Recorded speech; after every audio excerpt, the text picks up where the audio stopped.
And we continue at 1:06 in the afternoon. Talk Radio 790 KABC, the John Phillips Show. Mr. Randy Wags in Texas. John Gavin Newsom is about to have a virtual press conference announcing a new website, a tool that will be able to track homeless spending. I have a feeling if this website actually works, we'll find out that the homeless money was money that went to stupid places. You might be right. In fact, I'd lay money down. 800-222-5222 is the telephone number, 1-800-222-5222. It is our pleasure to welcome our next guest to the program. She is one of the leaders, or was one of the leaders, in the Recall Oakland Mayor Sheng Thao movement that was wildly successful in the November election. She's also a former Alameda County Superior Court judge, Judge Brenda Harbin-Forte. Judge Brenda, welcome. Thank you. Thank you. How are you? I'm good. Thank you so much for joining us on this Monday. Good. So the last time we talked, it was right after Sheng Thao was indicted and had to appear in court and is responsible now for providing a defense. She says she is not guilty of the charges that are being brought against her. Since the government announced that she was a target of their investigation or would be charged for crimes that were allegedly committed that violate federal law, you had an opportunity to read through the charges and see what the government has. You're a retired judge. You're a legal eagle. You're someone who understands this stuff backwards and forwards. How much trouble is she in? She is in a lot of trouble. She's in deep, and it's no surprise. I think, as I mentioned before, it would have taken a lot of probable cause for the federal judge to issue the search warrant initially to and have it served on her house. She is an elected official. So they would have been careful. The FBI and the other enforcement agencies would have been careful, would have wanted to have a strong case against her as well as against the boyfriend. So she's in trouble. Let me just, to cut to the chase, she's in a lot of trouble. She's facing like 95 years, unless she cuts some kind of sweet deal like Eric Adams did in New York. I don't know what she could offer the feds now to get the indictment dismissed, but get the charges dismissed. But who knows? Can you speak to the differences between financial crimes and regular run-of-the-mill street crimes, where you have in the case of street crimes, you may have one word versus another word. You may have evidence that is circumstantial. When you're dealing with financial crimes, though, you're dealing largely with numbers. You're dealing with checks. You're dealing with deposits. You're dealing with withdrawals. You're dealing with a lot of activities that have an electronic footprint associated with them. How much harder is it for a defense attorney to get someone off of a financial related crime where there are different, I guess you should say, there are different things memorialized all over the place? It's very difficult to defend against that. When you have a paper trail that is suggested in the indictments, it's going to be very hard. There's a lot of explaining that will have to be done in order to come up with a credible defense. Now, people always say, well, I didn't know about it. That was him. That was, my live-in partner there. I didn't know what was going on. But some of the stuff you certainly knew about, and you were certainly benefiting from it.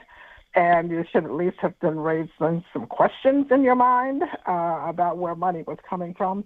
But from the indictment, which is a very, very good read, I recommend it to anyone who wants to read a good story. But there are a lot of things that she's done, and you do have, although there were not wiretaps, you do have apparently some recordings of some conversations that Sheng Thao was engaging in. So it's very hard. There's only only so many excuses you can give to try to explain away questionable conduct. So it's going to be hard. It's going to be a hard case to defend. For the people that go to City Hall after her with the mop and the bucket and have to clean up the mess, is this the end, do you believe, of her corruption? Or does this call into question any financial deal that she cut while she was mayor? And one deal comes to mind that is extremely questionable to my eye, which is the sale of the Coliseum, where she negotiated many aspects of that sale in private, and the city council was cut out of the wheeling and dealing of the sale of that property. And then there's been a dispute as to whether or not the money that is owed to the city, whether or not it's been coming in on time from the buyer of that particular property, a buyer that is close to Sheng Thao, who she praised all through the process, publicly and privately. Is that a deal, do you think, that's going to have to be reexamined? I think that it will have to be reexamined, not just because of the suspicious circumstances, but because so far another deadline has passed and we still don't have any money. So I would tell people when they would say, well, I'm going to support the mayor on this recall because, this Coliseum deal is really going to be good for Oakland, it's going to bring jobs, et cetera, et cetera. And I would tell them, if you think that this Coliseum deal is going to go through, this sale is going to go through, I have a nice bridge in Brooklyn that I could sell you for a very good price. It's going to have to be examined because of the suspicious circumstances. And you even had him, you had the guy out there, Bob, at her rallies opposing the recall. And it's kind of like, why is this person who is so very interested in making sure you stay in office at your rallies and talking about how wrong it would be to recall you? So there are some things that the feds will be looking into, and it's not going to surprise me if it has to get set aside. The other aspect of it, I don't know if you've been monitoring it, is the coal litigation that's going on in the bankruptcy court in Kentucky. So there's an aspect of that litigation which should be going to trial, I think, next month, where there's going to be a question as to whether or not if the plaintiffs in that case win the lawsuit, whether or not they're going to be able to set aside anyway any proposed sale of the Coliseum, because it appears to have been an asset that the city was trying to get rid of and to keep it away from potential debtors. So there's so much, I'm going to say messiness for lack of a more articulate word. There's a lot of messiness that's going on. And you also have another contract, the security contract with ABC Security. There were some questionable things that were going on that the mayor negotiated and made some promises about with that contract. So there are a lot of things that still have to be looked at, and I think there are going to be some more indictments coming down.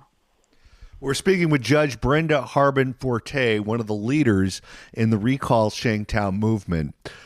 One of the issues that you brought up repeatedly through the campaign, through the recall campaign, whenever you would speak on it, whether it was in this forum or other forums, is you question the ethics of Oakland Mayor Sheng Thao, and you question whether or not the people of Oakland were getting honest government from their duly elected mayor.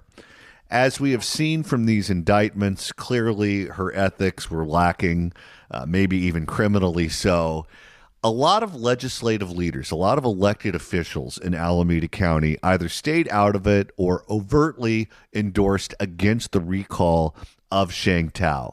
They were supporters of hers. They remain supporters of hers, despite the fact that you produced the goods during the campaign that have since been verified or validated by other entities, including the feds. Have any of these people reached out to you after the indictments to say, you know what, Judge Brenda, you were right, we were wrong, we really missed our opportunity in this recall election to get on the right side of it? No, unfortunately, to a certain extent, they have doubled down The irony is that one of our candidates for mayor is former Congresswoman Barbara Lee. Barbara Lee opposed the recalls. Barbara Lee said that the recalls were anti-democratic, and she urged everybody to vote against both the recall of the mayor and the recall of our district attorney, the county district attorney, Pamela Price. So she was all out, stepped out of her traditional role, because typically she stays out of local politics here. But she ran ads and everything with all her face all on ads, and now she is trying to benefit from the recall by asking to be our mayor. And it is one of the most ironic things I have seen. And the concern with it is this. It's almost like, have you no shame? You said even though there's a constitutional right to recall elected officials, even though we have a right under our city charter to recall elected officials, the Oakland City Charter says the people reserve to themselves the right to recall elected officials. You don't respect that rule of law, either on the state side or the local side, in terms of our city charter being the law of the city. You say we're doing something wrong, and then now that we have successfully recalled her, you want to step in. And the same people who are supporting her, by the way, were standing behind Sheng Thao and opposing this recall. So now they are supporting Barbara Lee to step in.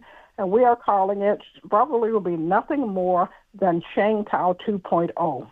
And she may well be worse, because the same people who wanted Sheng Thao in want to perpetuate Sheng Thao's terrible policies for Oakland by urging people to vote Barbara Lee in for the next mayor. So we're doing everything we can. I'm doing everything I can to stop that. I'm supporting anybody other than Barbara Lee. I'm supporting Lauren Taylor, who should have been mayor in the first place. And if you read the indictment and read about all the underhanded things that Sheng Thao's people did to undermine him, the racist advertising that went on against Lauren Taylor, then it's kind of like we don't need anybody who supported that. And Barbara Lee supported Sheng. When Barbara Lee stepped in and said, oppose the recall, I oppose recalls in principle or something, and it's anti-democratic. The other irony is she voted twice to impeach, i.e. recall, President Trump. So you had no problem with recalling, attempting to recall an elected official. You weren't saying that Trump should get the opportunity to serve out his term simply because he had been elected by the people to serve out his 4-year term. But now you started saying that she told us, she called all of us anti-recallers. And that, not only that I take it personally, but it's just against the law. You have to respect the rule of law. And if you can't respect the rule of law, you can't respect the right of voters to exercise their constitutional right, then what are you going to do for Oaklanders in general? If it's something that you don't like, well, you shouldn't do it. No, that's not the way you lead. So we are having, it's been very, very interesting, will be interesting. I think Lauren Taylor, again, who's a rightful mayor anyway and should have been elected, she should be elected now in this special election, and everybody should run away from Barbara Lee. She's a wonderful person. She used to speak for me. I've known her for probably 40 years or more, donated to her campaigns, very, very much a supporter of hers, but she is not the right person to lead Oakland at this critical juncture in Oakland's time, in Oakland's history. We need someone who has the courage to do the right thing, who's not beholden to the labor unions, not beholden to those donors who donated to Sheng Thao and propped her up and encouraged her and supported her in her corruption. We need somebody like Lauren Taylor who stood with us on the recall, who didn't shy away from it. And the thing, as I've said for Barbara Lee, if you were going to, the best thing would have been not to take a position at all on the recall. continue your typical practice of not getting involved, but to step out and tell the people the wrong thing. When she came out and said the recalls were anti-democratic, we already had more than 40,000 signatures of registered Oakland voters who had signed the petition to recall her. So you already had 40,000 people. On top of that, she came out and said the recalls were anti-democratic and we shouldn't do it, even after the feds had served the search warrants and raided Sheng Thao's home. So you got all of this evidence and everything against you. Plus, you have all of these registered voters who are saying that they want to recall Sheng Thao. Better thing would have been to let the voters decide. They have a right to do it. I'm going to let the voters decide. But to actively oppose the recall and gaslight people and claim that essentially that it is against the law is essentially what she was saying by calling it anti-democratic. And now you want to step in and be the beneficiary of all of our hard work and say that, okay, now I'll get in because the same people who want to Sheng Thao in, they like me. It's kind of like, no. So people should run as far away from Barbara Lee and her supporters, the same cabal that supported Sheng Thao in the recall. She should not be allowed. And so I'm telling everybody I know, by the way, there were more than 86,000 Oaklanders who voted to recall Sheng Thao. More than 86,000 people said, get out of office. We do not want you here. They exercised their right, and we had a very, very successful, unprecedented, and of course, history-making recall in Oakland. So we got to get in someone who will have the courage to lead. We need leadership now. We desperately need leadership, and we don't need anyone who will ignore the rule of law and who will not stand up at a time when we need people to show courage. So Lauren Taylor is my man. He should be the next mayor of Oakland. You mentioned earlier that you think that the indictments are not over yet. One of the other things that you mentioned is that what Sheng Thao did was illegal in terms of going after her opponent in that last mayoral election with money that was not raised in a legal fashion. Well, correct. If that's the case, then that would be a state crime. And in theory, you would have state prosecutors going after Sheng Thao for those violations, or at least the election board going after her for illegal contributions. But the feds seem to be going after her independently and not in conjunction with anyone at the local level or the state level. There has been some reporting in local papers in the Bay Area saying that's not being done by accident, that they believe that the Attorney General of California, Rob Bonta, is compromised. Rob Bonta was widely expected to run for governor because the seat is open. Right. Gavin Newsom is termed out in 2026. Right. He was telling people privately that he would be running for governor. Certainly all indications were that that's what he was going to do. And then at the 11th hour, he announced to Politico that he would not be running for governor and instead would be running for re-election as attorney general. I spoke to some of his supporters. They told me that he gave them no heads up at all, that from their point of view, he was all in and he was not going to be dropping out, that he was going to be a candidate for governor, and they were expected to get on board and support him and help him, and they were going to do that. But he blindsided them. When you say that you think that there are going to be more indictments, do you think some of those indictments could include some bold-faced names? Yes, absolutely. Absolutely. And I think last time I was on with you, I said there are a lot of people who are probably losing a lot of sleep. Absolutely, there will be some big names. In my view, there are going to be some big names that will be indicted. And again, but we don't know what this new attorney general is going to do. Ramsey's already gone, and I guess a new interim attorney general for the Northern District's already here. But I don't know, and they'll look at the cases. They're going to review all of the cases. So there's a lot to look out for. One of the drongs went to Trump's inauguration, and so I don't know if he cut some deals or something there to try to get charges dismissed. We don't know what this new attorney general is going to do, but I do hope that they will hold people accountable. And I know a lot of people were surprised that the Department of Justice dismissed the charges, or want to dismiss the charges, have moved to dismiss the charges against Eric Adams.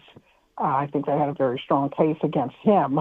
But I don't know what this attorney general, the new attorney general in the Northern District, will do. But I do know that there are a lot of people who are losing a lot of sleep. And certainly names from the state level, that's what I've been hearing for months, will be maybe in the next round of indictments. And as the investigation continues, there are going to be some actually not so surprising when you look at everything that's going on. But there will be some other indictments of, as you say, some bold type names. Judge Brenda Harbin-Forte, former Alameda County Superior Court judge, thank you so much for stopping by on this Monday. Oh, I'm happy to, and great as always to talk with you. Likewise. If you'd like to email the show, you can do so at johnnydon'tlikeshow@gmail.com. That's johnnydon'tlikeshow@gmail.com. And Randy, now that we've crossed the halfway point of today's show, if you want to continue listening to us after we sign off at 3, that's easy to do. Like, let's say you want to catch up on all of the escapades of one Sheng Thao. Absolutely. Go to KABC.com, click on podcast. And, Go to the Apple Podcast app, iHeart, Spotify, search for The John Phillips Show, hit subscribe, you can download all the episodes. and he said absolutely. And so You could go to Google on the YouTube. this is a fun event. Or get that handy-dandy KABC app. This allows us. Search KABC AM in the Apple App Store or the Android Store. Absolutely. Search KABC AM in the Apple App Store or the Android Store. It's the easiest way to download the podcast and listen live to this radio station. But at the end of the day, Well, President Trump may finally be the one that drives a stake through the heart of what is the high-speed rail boondoggle. On Friday at Union Station, the new transportation secretary held a press conference with a whole bunch of members of Congress and members of the Assembly that want to investigate where exactly $17 billion went because there's no train. This press conference got a little rowdy at Union Station because there were some pro-high-speed rail protesters there, one of them that threw a tomato at an Assemblywoman. Uh-oh. I wonder what USAID was paying them. For more, here's Fox 11's Alex Michelson. We are severely, no pun intended, off track. Soon after. Oh, no. I think the pun was intended. I think so, too. No pun intended, off track. Soon after U.S. Transportation Secretary Sean Duffy and Republicans announce a probe into California's high-speed rail system, protests begin. Worst public infrastructure failure in U.S. history. Wait, what exactly are they booing? We don't have a train. I'm telling you, these people have to be paid agitators. It's not like people ride the train and the train is easy to use and it's something that is, I don't know, people rely on to get to work or people rely on to see their kids, that sort of thing. No one has ever ridden on this train and no one ever will. These people have to be either working on the train or paid by someone else to go protest this event.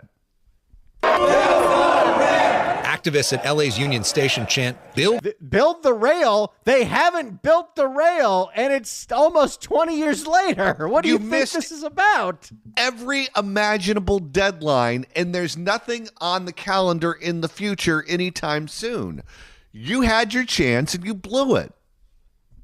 Activists at LA's Union Station chant, build that rail. Democracy is almost dead. One dressed as a dinosaur. Another appears to throw a tomato at a Republican Assembly member. These people are animals. It's showtime at the Apollo. Dressed as a dinosaur. Another appears to throw a tomato at a Republican Assembly member. I think they were chanting, build the rail, It's been 17 years and $16 billion, and no rail has been built. So if you want to go protest somewhere, if you want to shout at someone, go to the governor's mansion. Go talk to Democrats. Back in 2008, California voters passed Proposition 1A, promising a high-speed train from San Francisco to L.A. by 2020. It's 2025, and we have some rail that's been built in the middle of nowhere and no operational trains. They just started laying down the track for that section of it 2 months ago. At a cost of $33 billion. Now, the hope is to connect Merced to Bakersfield by 2030 to 2033. We have a train that is going from nowhere to nowhere. By the way, it's not even Bakersfield to Merced. It's outside of Merced in a field, and it goes to Wasco, not Bakersfield, Wasco. I had to get corrected by an emailer that it's Wasco, not Wasco. The whole thing was supposed to be built in 2020, and now, if we're lucky, we'll have rail that goes from nowhere to nowhere in 2033. And the entire project is about $100 billion over budget. Then there's that. Oh, yes. Which explains why there are protesters there, because my guess is they're enjoying some of the spoils. This is a boondoggle. I've ridden on rail probably more than all of you combined. Oh, no. Why is he in this story? He's not even president anymore. Thought we were done with him. I think that's an old clip. I've ridden on rail probably more than all of you combined. Back in December 2020. He rode on the first rail. Oh, yes. Back in December 2023, then President Joe Biden allocated about $4 billion to continue the project. On that day, I spoke via Zoom with former Governor Jerry Brown and former Speaker Nancy Pelosi. Biden likes trains.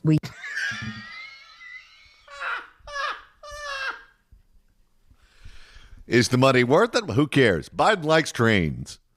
Biden likes trains. That is a great drop. I have no use for it in 2025, but that's a great drop. Biden likes trains. By the way, you know who else liked trains? Jerry freaking Brown. Yes. He was the one that stuck us with this boondoggle. Biden likes trains. We need these jobs. Now, a different president with a very different view. The worst overruns that there have ever been in the history of our country. President Trump launching a, quote, You notice, by the way, when they talk about the success of the train, they talk about it in terms of jobs and dollars spent, and they don't talk about it in terms of riders actually being able to get from L.A. to San Francisco in a couple hours. It's a train that doesn't exist. It has created 10,000 jobs in the Central Valley. That is true. But we created 10,000 jobs at the cost of $17 billion. That does not add up. No, it doesn't. President Trump launching a, quote, compliance review to see if that $4 billion federal investment should go forward. Is there any way you could see where you do want to spend the $4 billion and go forward with this, or is this sort of box checking to end the project? What I see here, it's going to be a hard stretch to see how those promises were kept by how this... Yeah, there's no way those protesters were authentic. No, they have to be part of the union that got the jobs, or they were hired by the union, or they were hired by USAID. There's no way an organic group of people just showed up to protest on behalf of a train that doesn't exist. And they're protesting at a location the train will not ever go to. There is no funding for San Francisco to Los Angeles, or it was originally envisioned Sacramento to San Diego. It's not there. Someone has to have an answer to that question. Who were those protesters? Were kept by how this money was spent. The High-Speed Rail Authority wouldn't agree to an interview, but... Shocking. Yeah. They're just like the mayor. When you have a position that's totally indefensible, you just become real hard to get a hold of. The High-Speed Rail Authority wouldn't agree to an interview, but sent us this statement, quote, we welcome this investigation and the opportunity to work with our federal partners. California's high-speed rail is 171 miles under active construction with over 50 major structures completed, 14,700 jobs created, and more than 880 small businesses engaged. And no train.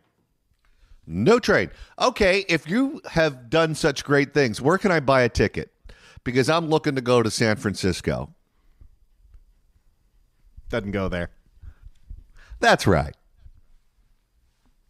Even if you wanted to go to Merced, and I don't know why you would unless you go to UC Merced, it doesn't go there. No, it doesn't. We spent all this money already. Is there anything we can get out of it? And what is your sort of vision for what high-speed rail in California could actually look like? That's a great question for Gavin Newsom. He doesn't have a great answer, but that's a great question. That's a great question for Gavin Newsom. What should you do with this project? The governor also didn't agree to an interview on camera, but his team... Shocking. We want to defend this thing, but we don't want to talk about it. You know, I'll say this. This is a report with nothing but fastballs. The governor also didn't agree to an interview on camera, but his team referred me to this. Just finished a meeting with President Trump. When the governor visited the White House in early February, he discussed high-speed rail with President Trump. This project's actually on the cusp of actually taking shape and moving forward in a way that he'll be proud and may even be president when that first phase is done. Although he won't be. 2033. Unless you want to repeal term limits, he won't be president. Although most of the money... is he talking about the Vegas train that is being funded by a private company? Because that one they say will be done by 2028, but I highly doubt that. But that's not the high-speed rail project that has been being funded by taxpayer dollars and bonds going back to 2008. Donald Trump won't be president. J.D. Vance won't be president. No one in the current Congress will be president because guess what? It's never going to happen. You know how long ago 2008 was? I have gained/lost 50 pounds about 10 times in that time frame. You and Oprah. Although most of the money from high-speed rail comes from California, a significant chunk has also come from the federal government, and that's where the Republican Congress members come in. The project is just such an absolute and complete failure. Congressman Kevin Kiley is backing... I like Kevin Kiley, and I like what he's doing here. When he said that, he sounded like a Valley girl. Well, he's probably one of the youngest members of Congress, isn't he? You can be 50 and be the youngest member of Congress. The project is just such an absolute and complete failure. It's an absolute failure. Well, we do have Valley Girl Barbara Ferrer. Oh, yes, we do. Where is that Valley Girl Barbara Ferrer? It is... Oh, I don't think I have her on this one. I have her in Culver City. I don't know if I have her in Texas. Congressman Kevin Kiley is backing legislation to kill all federal funding for the project. Do you have the votes in the House and the Senate and the president now to effectively kill the project at the federal level? I think we will. That's my hope. That's gotten a lot of momentum. Republican Congressman Vince Fong says that money could then be spent on other things. If you offered... Well, it's already been spent. Yeah, it's being spent on people to protest the congressman. Republican Congressman Vince Fong says that money could then be spent on other things. If you offered any American or any Californian the option of there's $128 billion, what would you prioritize? I guarantee you that this project would not be in the top 1,000 priorities. Protesters are skeptical of the entire Trump administration. See, now this is how you know they're paid protesters. Most people don't know the name of the new transportation secretary. Most people didn't know the name of the last transportation secretary. No, and I would love to know who these quote-unquote protesters are. Would love to know. Protesters are skeptical of the entire Trump administration. We want to say no to a king and yes to high-speed rail. This is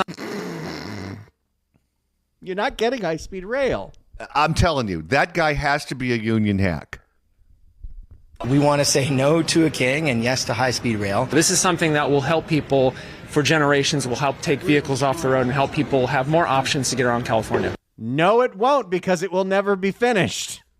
These people are so obviously astroturfed. This isn't just astroturf. This is like, oh, I don't know, that field at Boise State that's not even a natural color.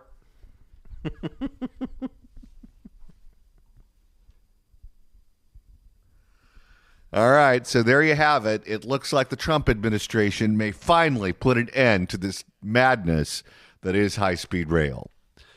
If you'd like to email the show, you can do so at johnnydon'tlikeshow@gmail.com. That's johnnydon'tlikeshow@gmail.com. And Randy, you're monitoring the mailbag.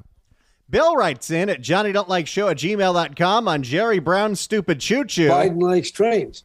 I graduated from Cal in 1986. Since then, I've been up to the Bay Area, I think, 3 times. I don't need that stupid train. Why don't we spend that money on putting the power lines underground? By the way, I can't even count the number of times I've been to Vegas since then.